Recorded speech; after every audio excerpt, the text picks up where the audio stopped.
नमस्कार, सुप्रभात. मी अजिंक्य भातंब्रेकर. तुम्ही पाहताय न्यूज 18 लोकमत. स्पीड न्यूज मध्ये आता आपण महत्त्वाच्या घडामोडींचा वेगवान आढावा घेऊया.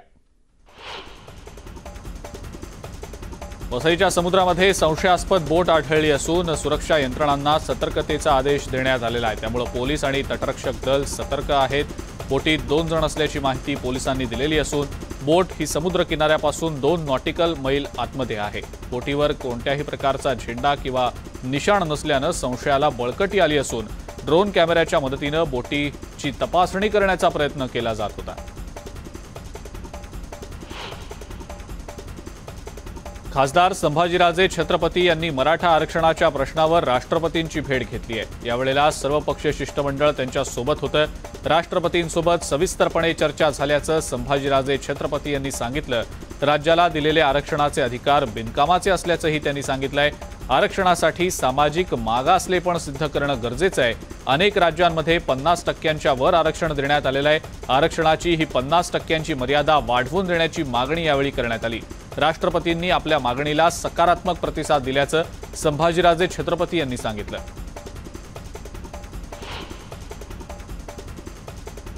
उपमुख्यमंत्री अजित पवार यांच्या निर्देशांनंतर एसटी महामंडळाला 500 कोटी रुपये तातडीनं वितरित करण्यात आले. परिणामी एसटी कर्मचाऱ्यांच्या वेतनाचा प्रश्न आता सुटलेला आहे.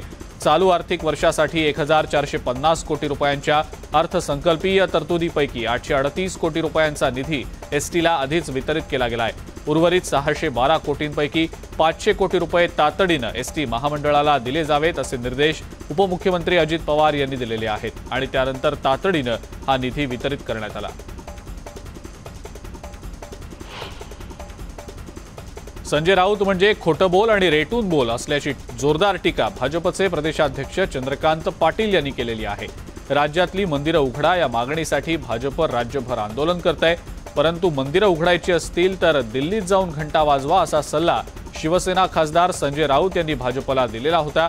यावर पाटील यांनी प्रत्युत्तर देताना राऊतांवर टीका केली आहे. आगामी निवडणुका स्वबळावर लढणार असल्याची घोषणा भाजपचे प्रदेशाध्यक्ष चंद्रकांत पाटील यांनी केली आहे. मुंबईत असलेली शिवसेना भाजपमुळे विदर्भ आणि मराठवाड्यात वाढल्याचा दावा सुद्धा पाटील यांनी केला.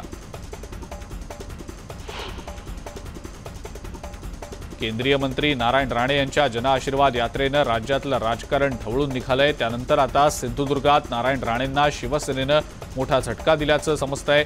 सिंधुदुर्गातील राणे समर्थकांनी शिवसेनेत प्रवेश केलाय. देवगड नगरपालिकेतील नगरसेवक प्रज्ञा ठाकूर आणि प्रकाश कोळडे यांनी मुख्यमंत्री उद्धव ठाकरे यांच्या उपस्थितीत शिवसेनेत प्रवेश केलाय. देवगडच्या 2 नगरसेवकांनी हाती शिवबंधन बांधल्यामुळे राणेंना हा मोठा झटका मानला जातोय.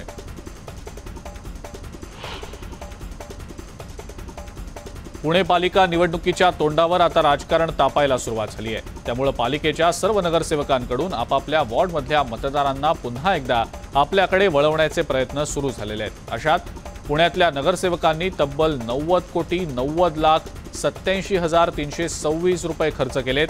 आश्चर्याची गोष्ट म्हणजे यातील तब्बल 11 कोटी केवळ ज्यूट आणि कापडी पिशव्या वाटप करण्यावर खर्च केल्याचं समोर आलेलं आहे. बीड नगरपालिकेतल्या विकास कामांवरून क्षीरसागर काका पुतण्यांमध्ये पुन्हा जुंपली असल्याचं बघायला मिळतंय. विकास कामात धनंजय मुंडे आणि संदीप क्षीरसागर खोडा घालत असल्याचा आरोप नगराध्यक्ष भारतभूषण क्षीरसागर यांनी केलाय. राष्ट्रवादीच्या आमदारांच्या आशीर्वादानं 2 नंबरचे अवैध धंदे सुरू असून खुद्द आमदार टक्केवारी घेत असल्याचा आरोप सुद्धा त्यांनी केलेला आहे.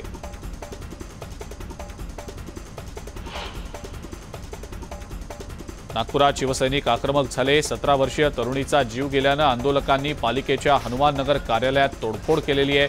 तरुणीच्या घरापर्यंत अँब्युलन्स पोहोचली नसल्यानं 17 वर्षीय तरुणी जान्हवी विंचुरकर हिचा मृत्यू झाला आणि त्यामुळे शिवसैनिकांनी हे आंदोलन केलं.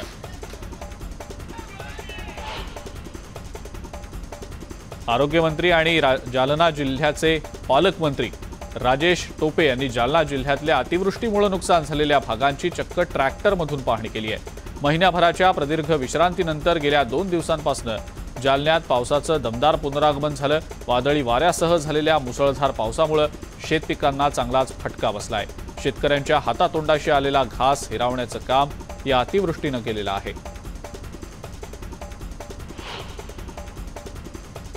मुंबईतल्या माहीम समुद्र किनाऱ्याचं रंगरूप पालटलं गेलेलं आहे। या समुद्र किनाऱ्याचं मुंबई महानगरपालिकेनं सौंदर्यीकरण केलंय, त्यामुळे माहीम समुद्र किनाऱ्याचं वेगळं रूप दिसतंय। माहीमच्या सौंदर्यात भर घालणारा आणि पर्यावरण संवर्धनाच्या दृष्टीनं संवेदनशील असा माहीम समुद्र किनाऱ्याचं सुशोभीकरण पूर्ण झालंय। या प्रकल्पाचं पर्यावरण मंत्री आदित्य ठाकरे यांच्या हस्ते लोकार्पण करण्यात आलं। सार्वजनिक बांधकाम मंत्री अशोक चव्हाण यांच्या नांदेडमध्ये रस्त्याच्या कामांमध्ये मोठा भ्रष्टाचार झाल्याचा आरोप भाजपा आमदारांनी केलाय। इंजिनियर्सची टीम घेऊन आपण कामांची तपासणी केली असता मोठी तफावत आढळल्याचा आरोप आमदार प्रशांत बंब यांनी केलाय। या प्रकरणाची पुराव्यानिशी तक्रार करणार असल्याचंही त्यांनी सांगितलं। राज्यामध्ये आणखी 4342 कोरोना रुग्णांच्या संख्येत वाढ झाली आहे, परंतु कोरोना रुग्णांच्या मृत्यूसंख्येत घट झाली आहे। 55 जणांचा मृत्यू झालाय। तसंच 52,000वर गेलेली ऍक्टिव्ह रुग्णसंख्या पुन्हा आता 50,000वर आलेली आहे।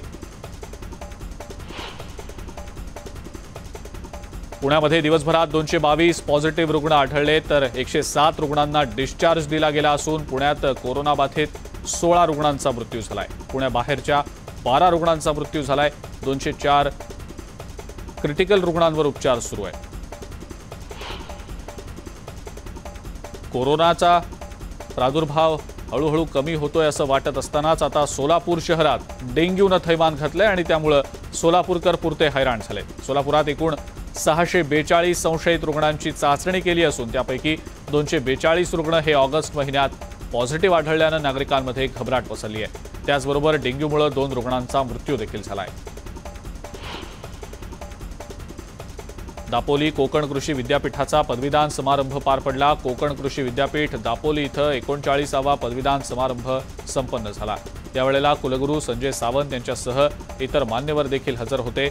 या सोहळ्याला राज्यपाल भगतसिंह कोश्यारी आणि कृषी राज्यमंत्री दादा भुसे यांनी ऑनलाईन पद्धतीनं हजेरी लावली। कल्याण डोंबिवली महानगरपालिका क्षेत्राच्या विकास आराखड्यातील रस्त्यात असलेल्या 6 मजली इमारतीवर पालिकेनं बुलडोझर चालवलाय। पालिकेच्या आय प्रभागात दावडी गावात अनधिकृत इमारत होती। पालिका आयुक्तांच्या निर्देशानुसार ही कारवाई करण्यात आलेली आहे।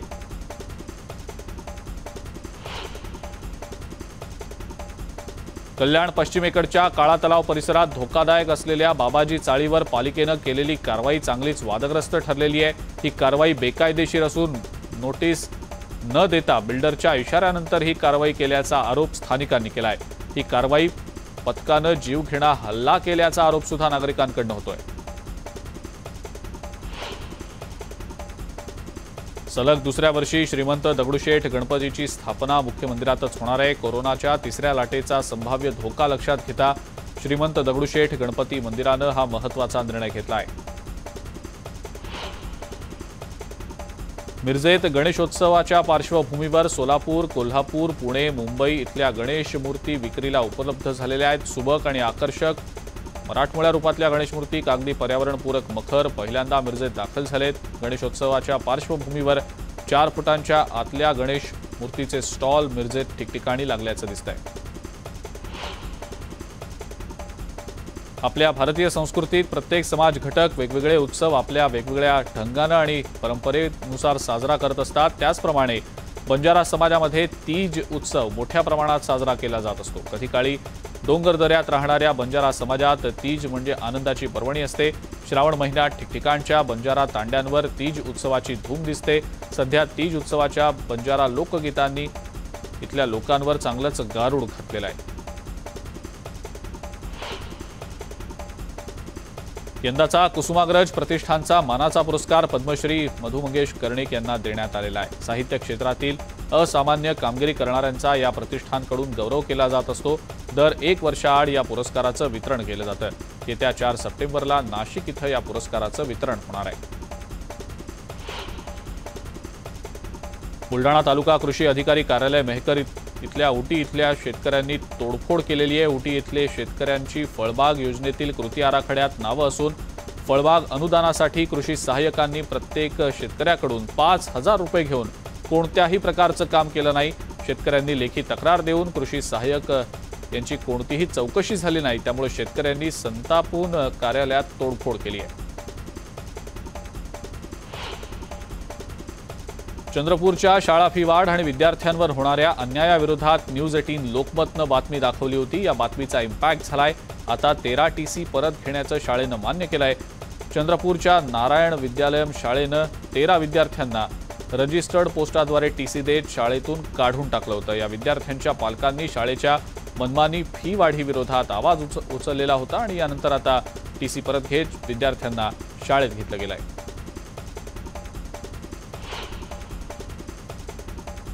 रत्नागिरी जिल्ह्यातल्या खेड तालुक्यातील मोरवंडे इथल्या 10 वर्षीय ओंकार जाधव यानं वाघाच्या तावडीतून स्वतःची आणि आजीची सुटका करून घेतली आहे। त्यामुळे त्याचं जिल्ह्याभरात कौतुक होत आहे। बिबट्या दिसल्यानंतर आजीला हाताला धरून तब्बल 1.5 तास जंगलात वाट दिसेल तिथून काट्याकुट्यांमधून घरी घेऊन आलेल्या ओंकारनं स्वतःचा आणि त्याच्या आजीचा जीव वाचवलाय।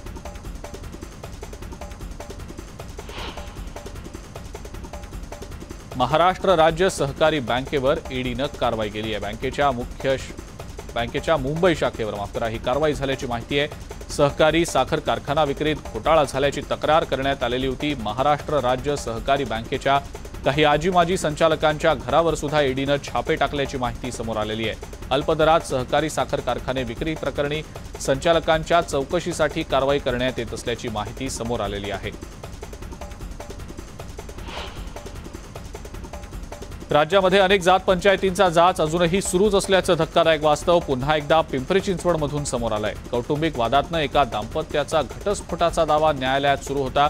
या दाम्पत्यानं कौटुंबिक वाद न्यायालयात न जाता जात पंचायती समोर मिटवावा म्हणून गोंधळी समाजानं आग्रह धरला, पण त्या दाम्पत्यानं गोंधळी समाजाच्या पंचायतीचा निर्णय मान्य केला नाही।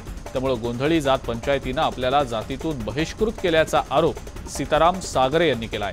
त्यांनी यासंबंधी पोलिसात तक्रार केली आहे। वाकड पोलिसांनी गोंधळी समाजाच्या जात पंचायतीतल्या 14 पंचांच्या विरोधात गुन्हा दाखल केलाय।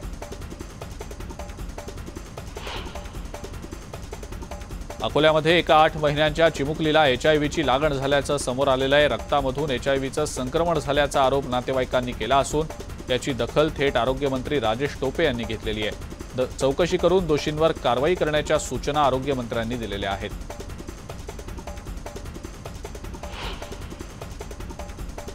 परभणीमध्ये अवैध सावकाराच्या जाचाला कंटाळून 2 युवकांनी विष पिऊन आत्महत्या केल्याची धक्कादायक घटना घडली आहे। आत्महत्येच्या वेळेला संबंधित सावकारांची नावं आपल्या हात, पाय आणि पोटावर लिहून सावकारांकडून दिला जात असलेला त्रास लिहित आत्महत्या केल्याचा धक्कादायक प्रकार समोर आलाय।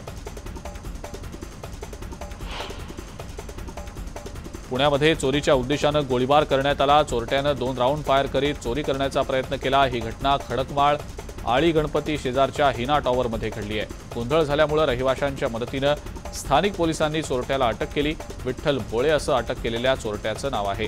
आवेज सलीम अन्सारी या धाडसी तरुणानं चोराला पकडलेलं होतं।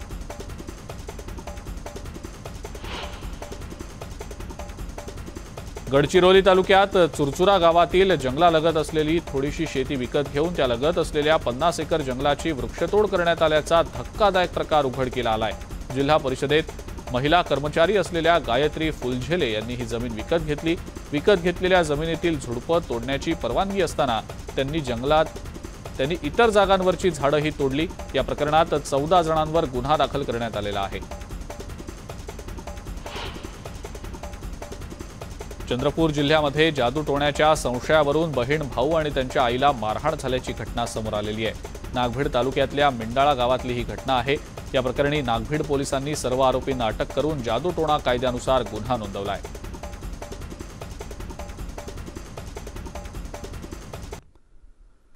ब्रेकनंतर स्पीड न्यूजमध्ये आपण इतरही महत्त्वाच्या घडामोडींचा आढावा घेऊया। आता पीएफच्या व्याजावर कर द्यावा लागणार आहे। केंद्र सरकारचा एक नवीन नियम लागू झाल्यामुळे पीएफ खातेधारकांवर आणखी एका कराचा आता बोजा पडणार आहे।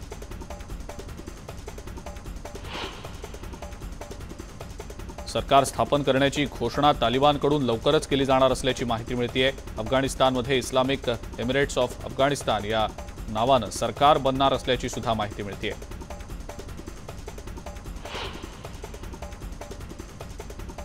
फुटबॉल विश्वातला किंग अशी ओळख असलेल्या रोनाल्डोनं युरोकप स्पर्धेत सर्वाधिक गोल करण्याचा विक्रम आपल्या नावावर केला आहे। आता आंतरराष्ट्रीय सामन्यांमध्ये रोनाल्डोचे 111 गोल झालेत. क्रिस्टियानो रोनाल्डो हा पोर्तुगाल संघाचा कर्णधार आहे. आंतरराष्ट्रीय सामन्यांमध्ये सर्वाधिक गोल करण्याचा विक्रम आता रोनाल्डोच्या नावावर आहे.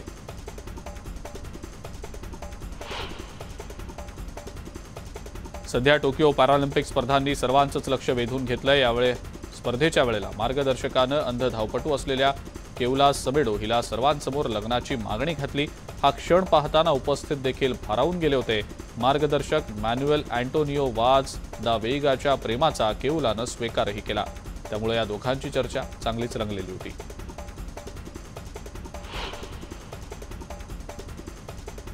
शाहीर साबळे यांच्या जन्मशताब्दी वर्षात महाराष्ट्र शाहीर चित्रपट प्रेक्षकांच्या भेटीला येतोय. या चित्रपटाचं दिग्दर्शन केदार शिंदे यांनी केलंय. प्रतिमा कुलकर्णी यांचं लेखन असलेला हा चित्रपट लवकरच आता प्रेक्षकांच्या भेटीला येतोय. बिग बॉसचा विजेता आणि अभिनेता सिद्धार्थ शुक्ला याच्या निधनाच्या बातमीनं संपूर्ण मनोरंजन विश्वाला मोठा धक्का बसलाय.